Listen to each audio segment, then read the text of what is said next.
Hi, welcome to the recordings of the Turn Academy for the week ending February 9th, 2019. I hope you enjoyed them. We had a nice week. Try to get everybody included. Enjoy.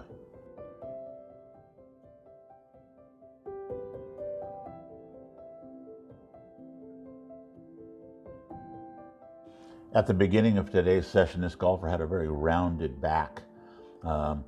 Now we've got him tilted forward to, let's say 130 on the clock face. His hands are in a pretty good position. Maybe could be a little closer to his thighs, although it's a long club. He's not in a bad position. You can see the bill of his hat is pointing out parallel to the swing plane, which is the blue line. Let's see how well he maintains this posture setting. We'll put a little line in at his knee and a little line at the back of his butt and see if he stays in that position right there. So I'm going to advance the swing in slow motion. What's really odd is he felt like he was really bent over a long ways. And you can see right now he's in a very athletic position. Here we go at 8th speed. It's not uncommon. You see a lot of golfers slow. Look at the takeaway there. A little more rotation of the hands than we need. Pretty solid position there. Just a baby lift. I'm going to stop right there. We talk about how the trail elbow needs to be on the blue line and the lead arm needs to be parallel to the blue line. He's done that pretty well. You can see that he's moved his butt in. That's how you lift your head, is by moving your butt. Remember what my grandfather used to say to me, that in life and in golf, butt out is a good thing. So he went the butt out against that white line. You can see he's also collapsed his left knee. It's no longer where it was before. Other than that, the upper part of his body stayed in a pretty good position. He just needs to keep his butt out more, and his spine tilt would have been back where it was. You can see right now that really his spine tilt is pretty straight up and down. Well, let's go ahead and advance the downswing. Over the top, in a pretty good position, and on to impact. What we're looking at right about in here is really a pretty good position. The right arm is below the left arm. His head is back. His butt still isn't pushed out against the wall or the white line, but it's not bad. He's going to come through. Right knee moves to the left knee onto a pretty decent finish. He was actually hitting the ball really well once he worked on his posture. The next thing is we're going to try to maintain all of the angles we set up in our posture.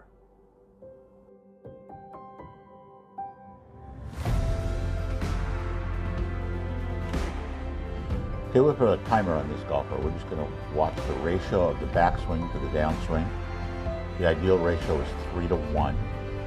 In other words, there's going to be 3 beats on the way back, 1, 2, 3, 1 beat on the way down. So in musical terms, this is a 4-4 swing, or 4-4 is the tempo. So let's go ahead and take the swing back manually, nice and easy. Got a pretty wide, nice takeaway. Gotta find where she gets to the top of the swing. So she's at the top of the swing in 0.8 seconds, or 0.82. Let's see if we can remember that number. Now we're going to start the downswing. So I'm going to add another clock here on the downswing, and we'll see what time that one's going to refer to. All right, so the downswing now is set at zeros. So let's go ahead and forward the swing down to the impact position, nice and easy.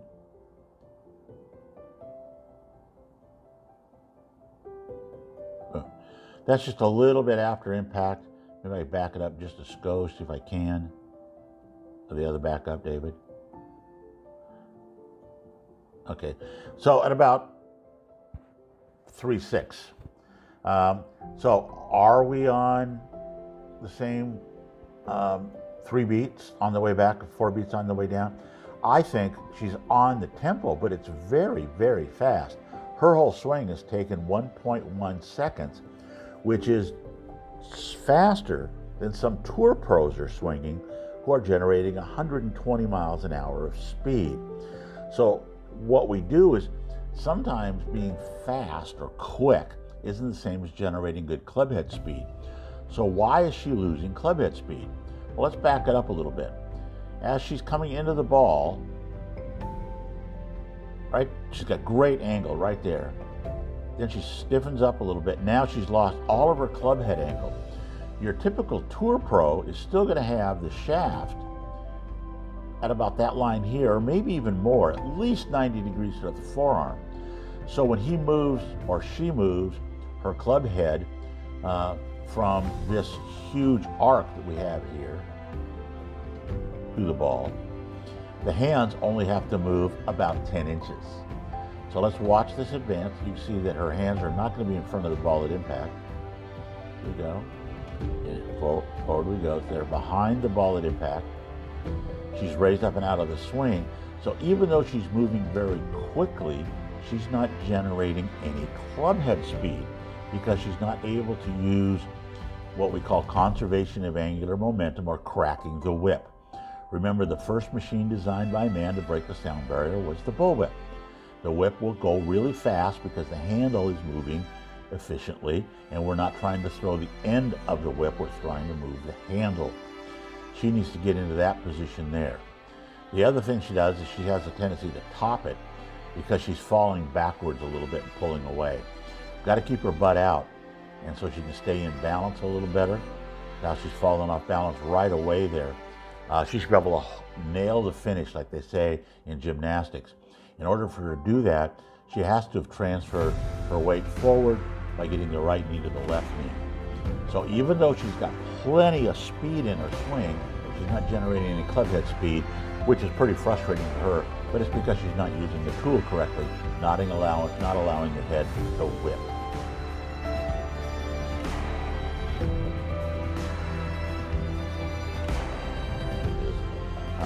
That lead shoulder, the right shoulder in this case, is pointed way, way out to the right. Makes it really hard for him to swing the club in to out, or from around behind him out towards third base. Let's advance it slowly. He's lifting the club off the ground. You see that, how his hands lifted the club up? Getting really close to his body there. There's not a lot of width. Comes through, gets a little better whip there. Comes in. Then he's going to get a really high, weak shot out of it. And he doesn't like his lack of power. Well, you can see that he's turning pretty good, but we need to get him to extend his arms out away from his body. In order to do that, at about this point right now, in his backswing, I'd like to see his trail shoulder behind his head instead of where it is now. And he has the ability to do that because we had him do some movements early on. So the ability's there, we're just not committing to get there. So got to pull that trail shoulder around behind your head to generate power. Now notice the lead shoulder is well behind his head there. So we know that he's got the flexibility to do that. He's just not making the turn. And notice the full turn he did on the finish. Turn, turn.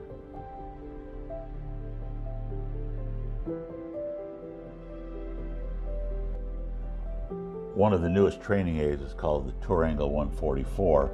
And what he maintains, the designer of the training aid, is that the ideal setup, the relationship between the arms and the club shaft is 144 degrees. Now this golfer is 142 degrees. That's pretty darn close. And you can see that it looks pretty good. Let's go ahead and draw in the back angle. We'll do that in yellow, just so it's a little different. We'll draw right along the back. Now let's go ahead and advance the swing in our typical 8th speed. And let's see what happens to those angles at setup. See, he's rotating his arms more than he's turning, but not bad. It's a little lifting going on, and then what we call a little over-the-top move, and on through to make good unpack. What I mean by the over-the-top move, that's sometimes misunderstood, is that the hands, instead of dropping straight down from this position here, which would be an under move, they continue to go up and over. They go up and over the top of that imaginary swing plane. So let's just say that he was trying to swing on the plane that he's on right now. If he was going to stay on that plane perfectly, he would simply pull the handle straight back towards the golf ball. So he goes up and over, then pulls the handle down. Does a pretty good job of rerouting. I wouldn't change a whole lot here from this angle, except I'd still like to see his hands here. He's pulling the hands in. See how he's pulling in? I would like to see the hands extend towards the target line. The hands more out here, out to that circle instead of pulling in. The feeling we have is to swing out to the right to hit the ball straight.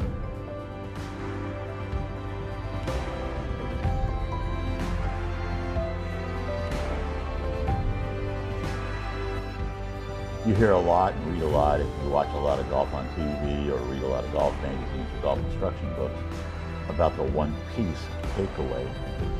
And a lot of people don't really understand what that means. What it means is we create a single piece of structure that includes our shoulders, chest, arms, hands, and the golf shaft, and that we turn in one piece. So that whole unit turns together, which moves the club head. What you're going to see here in the takeaway is that he's going to move the club head primarily by swaying back with his lower body and moving his arms. You can see the chest really hasn't turned enough to have that structure still in place that we saw at setup.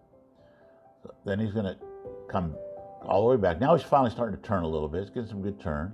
A little bit of collapse of the lead arm. Now he's going to try to turn back into the impact position. He's pulling up. See how he's pulling up there? So as he pulls up there, he's jamming himself in a little bit. Look at the left heel. It's coming right off the ground. So we're not transferring any weight onto that foot. If the weight was being transferred forward, we wouldn't see the heel coming up on that foot.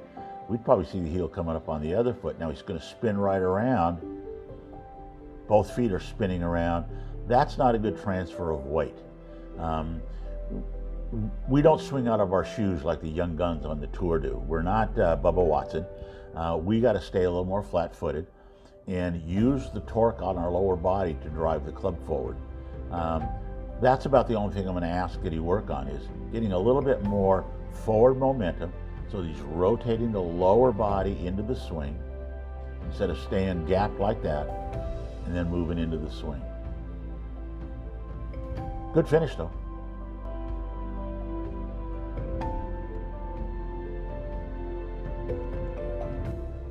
One of the things you see frequently with an amateur golfer is that when the ball is teed up well forward, just off maybe the toe of the lead foot, our tendency then is to turn our upper body and face the ball. That puts our alignment way left. If I back up just a little bit, you're going to see the point at which his shoulders were more in plane or in line with his feet. Right there. Now look at the parallel lines between the toes and the shoulders. That's where he needs to be at setup. In order then to get the club forward, we simply shift our hip towards the target and keep our head back so our spine tilt is a little bit away from the target. So we'll go ahead and draw in the swing plane here. Do it in red. And let's go ahead and play this swing. We're going to play it at full speed. Now, all in all, at full speed, it looks like a pretty decent swing. And like his shirt says there, looks like a pretty good finish. Sure. So let's back it up here. Let's break it into its parts. One thing we're going to notice as we slow down is if I draw his spine tilt in white, he's going to raise up and out of the spine tilt real early.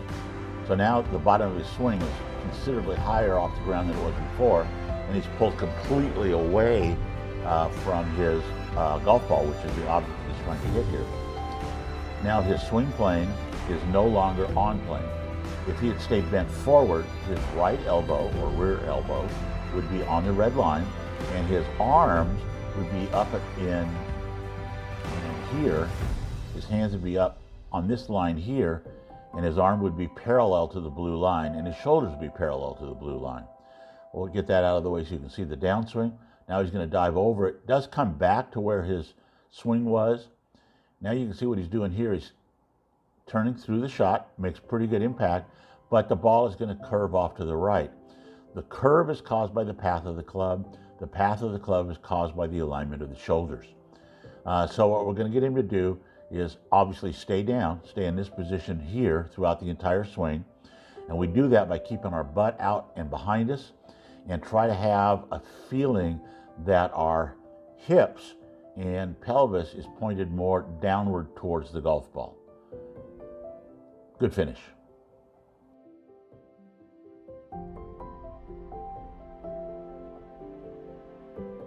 The issue we're going to see in this golfer is the action of the right elbow, forearm, upper arm relationship.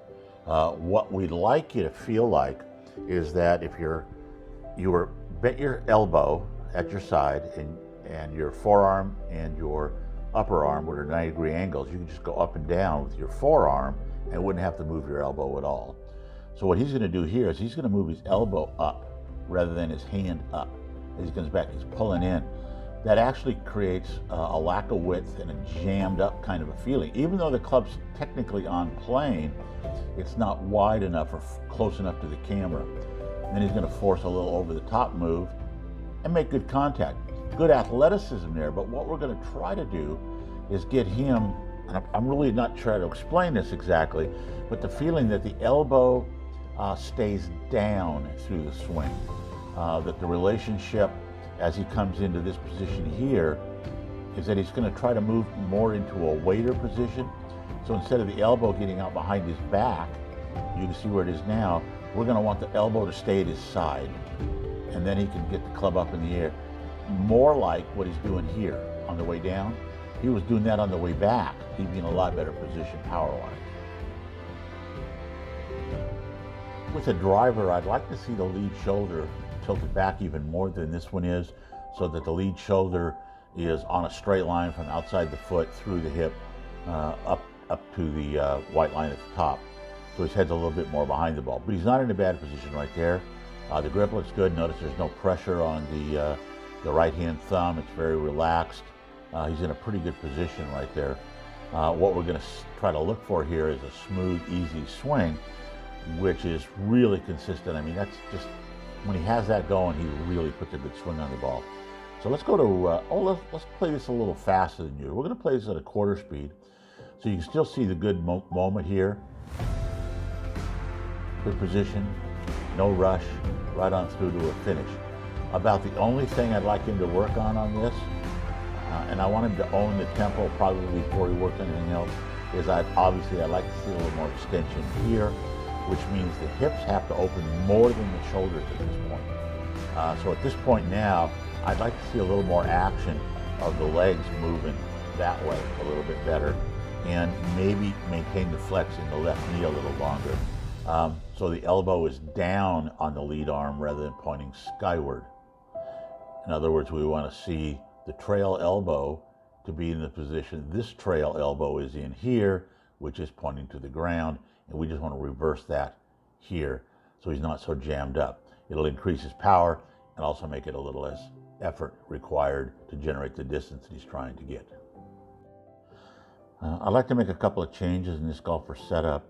I'd like to see the hands a little closer to the thighs and the knees quite bent as much, so that we can get the hips tilted forward more in line with the golf shaft. Her hips are not on that tilt at all. That's why her back is rounded. You hear a lot of golfers say they want to feel like they're sitting down at the swing, but it really isn't sitting down. It's more sitting up onto a bench, on a tall bar stool, for instance, not down on a low chair. The knees should be out just barely over the top of the shoelaces, not that far out, so that we can get a nice angle of our back closer to, let's say, 1:30 or 2 o'clock on a clock face, or maybe 45 degrees. So let's go ahead and clear that one line out. Let's go ahead and draw in a little bit of an angle here. We'll draw straight up as best as I can, and then we'll try to draw what would be a 45-degree angle from that point, which would be closer to there. So you can see she's well up and out of that shot. If she was in a better position, her hands would be a little lower, closer to her thighs, and she'd be backed up a little bit to give her room to swing. I think what you'll notice as we do a slow-mo on this swing is there's a look of being kind of trapped or bound up in the backswing. Okay, we're going to start the backswing there. There, see how the elbows are coming apart? She's jammed up, she's not able to make a good turn, and she's even lifting higher than she was before, not creating any width, and catches the ball way in on the heel. Almost misses it entirely because she's well out of position. Also notice the club face, if she did hit it solid, the ball was going to go way off to the right. So much of the good movement we need to do requires being in a good position to allow our body to rotate around our spine with our arms swinging freely. And so we're going to work very hard on getting in a setup position that allows her to do that. I know she's very frustrated in what's happening now, but she'll do better. Not going to make a lot of or any notations on the screen here. All we're going to do is watch in slow motion. This is a golfer that's been working very hard on his little pitches, short pitch shot, and he's always flipped the right hand and powered the impact with the right hand. Today he finally had that aha moment where the structure stayed solid. So I'm just going to play this swing at 8th speed. Club face is staying on the target line. Very smooth. Nice. Now, while that may look like a little bit of an impact hit, it really wasn't. He did a really good job. I'm going to back it up. I want you to see something. Notice where the club is and where his eyes still are looking. That's really important. Very good job. And you can see he's coming into impact. The hands are pretty much where they were at setup. In fact, I will draw something in just for the heck of it. Let's just see how close he stayed. Back it up to the setup position. See that? That's pretty good, isn't it? Nicely done. Way to go, Pete.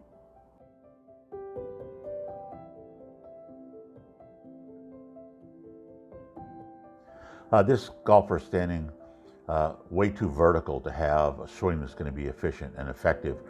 We'd like to see his spine tilted forward to between 1 and 2 o'clock, maybe like 45 degrees. He's about halfway there. We'd like to see him get tilted forward a little bit more. I'd like to see him try to get his spine a little more at about that angle right there.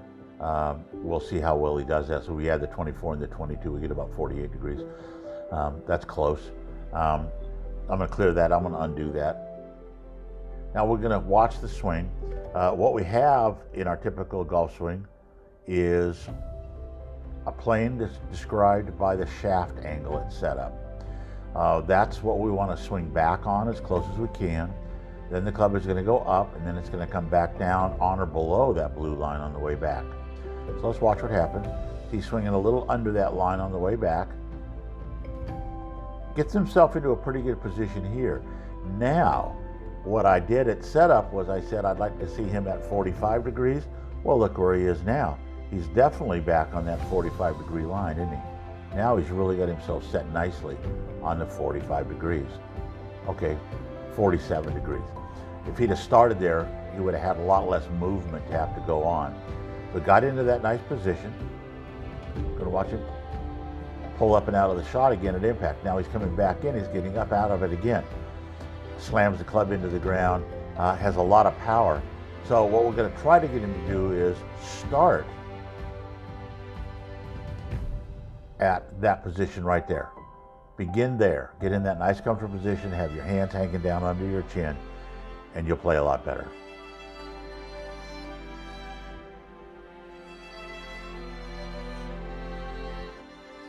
We've talked earlier about a one-plane swing versus a two-plane swing, and the one-plane setup versus the two-plane setup. In the two-plane setup, you can swing on one plane or two, either one. This is a one-plane setup. The arms and the club shaft are all on the same line. That's the definition of a one-plane setup. Let's see if he swings also on that same consistent plane. We'll play it at 8th speed. Very upright. I like to bend over a little bit more. There are some back itches. Keeping the hands right on the plane, getting pretty much to the top of the plane. Club's a little high there, but pretty good. Right back down, right on through, solid impact, and a dead-on straight shot. That, to me, is why the single plane is so much better for us as we get a little older. It's easier, there's less movement, there's less adjustments that take place. Just take it back and forth on one line. Can you imagine swinging a hammer back and up, down and forward, and trying to hit the nail, especially when you're holding it?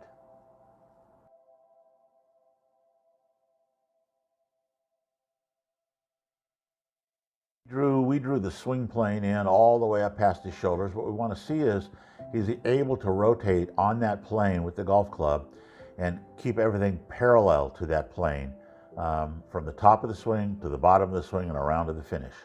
Let's go ahead and play this swing in slow motion and let's see what happens. Taking a little too far to the inside, but not bad.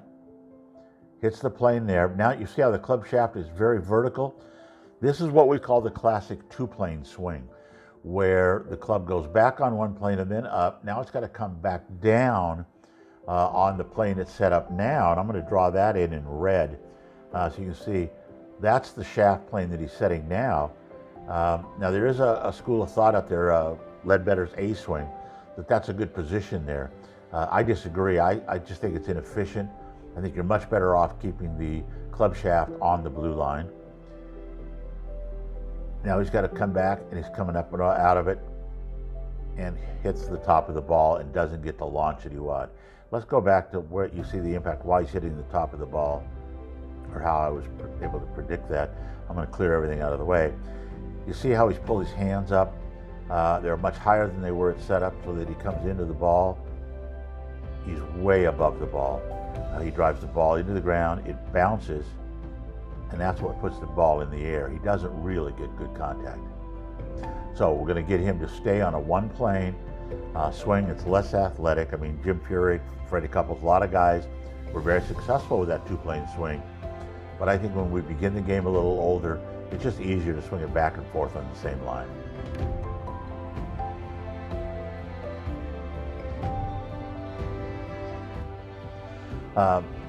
This golfer is leaning back away from the target from the ground up. What I'd like to see is the lean happen more at the hip level. I'm going to clear the white line out of the way so you can see. See, the hips aren't on the same line as the shoulders. Draw the line back in. See how inside the shoulders the hip is? I want to see him shift that hip a little bit more that way so it's up on the white line. Let's undo that line. Let's go ahead and play the swing in slow motion to see if he stays behind the swing.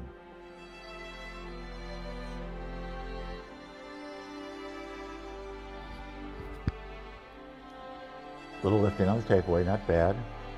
Now he's even swinging more off the line.